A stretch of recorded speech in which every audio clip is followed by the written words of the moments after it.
I mean, it's great being here on Fight Island. I think Dana and Dana White and the UFC did an amazing job of putting something like this together. I mean, it's incredible just to see the precautions that they took from bottom to top. And on top of it, yeah, I was disappointed when Gilbert fell out. It's tough to put in a training camp. Like I took time away from my daughter. I've never done that before.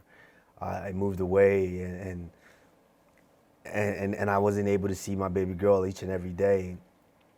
That it was different. It's a different mindset that it puts you in. It's a different state of mind. And so when the fight fell out, I was very disappointed. And as I mentioned, I was on my way back to her, and then I get the call midway through that travel day that, hey, we might have a fight for you. So I'm just grateful. I'm grateful to be a part of this. I'm grateful for everything that these guys have done, put together, and I can't wait to go out there Saturday night and put on another performance. So far, I've been tested 4 times in this whole process. So from last Thursday to today, 4 times so far, and I believe we have 1 or 2 more to go. So definitely all the precautions have been taken, and after I go out there Saturday and get my hand raised, I'm glad to know that I'll be returning back home to my daughter COVID free. I would miss it in the sense of when I watched the whole Covington fight over again, just that moment when you finally deliver that blow, that finishing blow, the roar of the fans. It's great for optics and for the senses, but at the end of the day, that doesn't sway my performance in any way, because when I train, you don't train with the crowd. My sparring sessions, I make sure that there's no one really there. There's no music. There's no outside distractions to where I'm locked in, and there's maybe 4 or 5 people there, my training partners and my coaches. So it's not gonna make any difference whether there's a crowd or there's not a crowd. My objective is gonna be the same.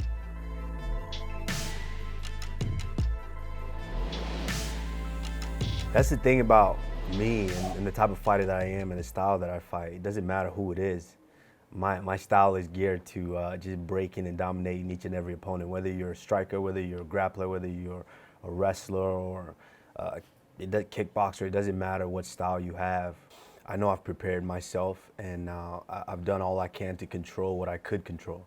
So that's all on him. I mean, he took the fight on short notice, but let's not think that he hasn't been training for this. Like, he has to train for one guy, and that's me. And I was training for a completely different guy. But every time you step in as a champion, you're gonna feel pressure, but that's what champions do, is how they are able to get over that.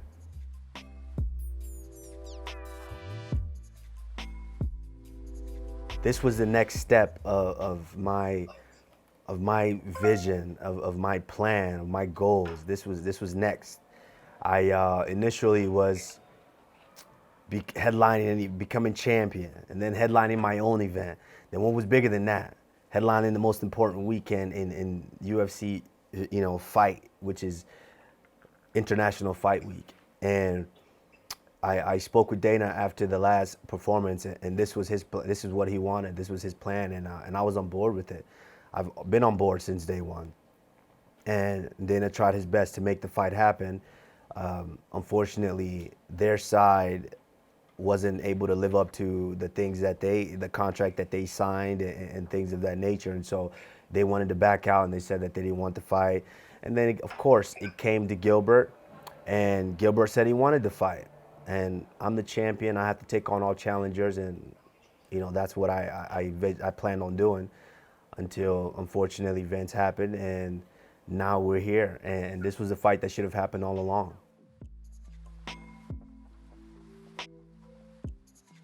Everybody's making he's getting a lot of attention. He's supposed to. At the end of the day, Masvidal is the biggest, baddest opponent that I've faced up to this date. And they're supposed to make a big deal out of that, because he's no slouch. I know that he's tough. I know that he's gonna present a different challenge, but that's my job. That's why I'm the champion. That's why I'm on top of it. We've seen previously, my previous opponent said that he was gonna he was going to leave me out on a stretcher, just like Masvidal just said. He said that he would leave me in a pool of my own blood, and that they would carry me out on a stretcher. And the opponent before that, Tyron Woodley, said if it came to wrestling, he'd kick my ass. If it came to jiu-jitsu, he'd break my arm. If it came to striking, he would knock me out. We all saw how that turned out. So, you know, it's the story of them. That's what they say, just to try to build themselves up and hype themselves. But, you know, very quickly when they step in there, their dreams of being champions turn into nightmares very quickly.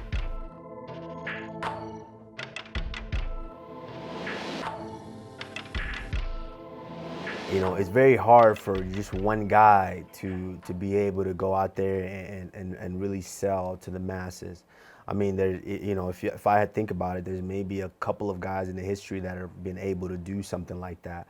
Obviously, Mike Tyson and kind of where, you know, the position to where Conor is kind of approaching at this moment. You know, but only for so long can you sell bullshit to the fans.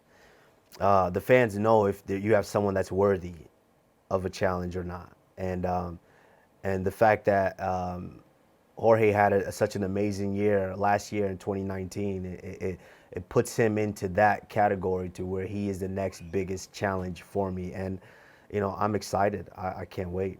I think definitely, yeah, this is the fight that people wanted, and it's the fight that the people are getting. I'm just looking to dominate the fight from start to finish. If I'm dominating the fight and he's tough enough to hang in there, then it might go 25 minutes. But if I'm dominating the fight and he's not tough enough to stay in there, then it might go 5 or 10 minutes. And so it's not something that I look forward to, oh, I want to drag the fight out. No. You know, I know I prepared, I'm in good shape, and I know he's prepared. Like, that's the thing too, people can't forget that. People are thinking, oh, he took the fight on 6 days notice. I'm the one guy, the only guy that he had to prepare for. And so it doesn't matter whether he took it on 6 days. I know he's been preparing, and I'm not coming in there thinking, oh, he's not in shape or he's not going to be prepared to fight. Yeah, he had to cut 20 pounds, but yes, I had to cut 20 pounds too. I still got over 10 pounds to go.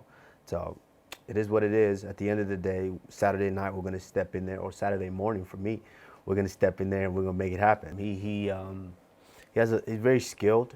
There's a lot of things that he does well. He had an incredible 2019, a great year, coming out and doing the things that he did, and really kind of propelled him into the position that he's in. But, you know, my job is always to go out there and derail all of that. My previous opponents were all doing the same. The one before that had, 3 or 4 title defenses back to back to back, and I went out there and made him look like an amateur. And the last guy was on a 6-7 fight win streak, dominating performances.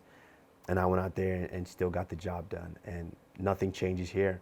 I understand that Jorge's tough. I understand that he's very skilled.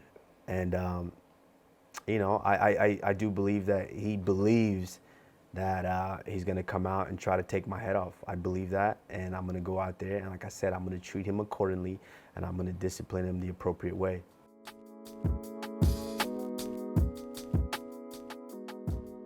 I mean, absolutely.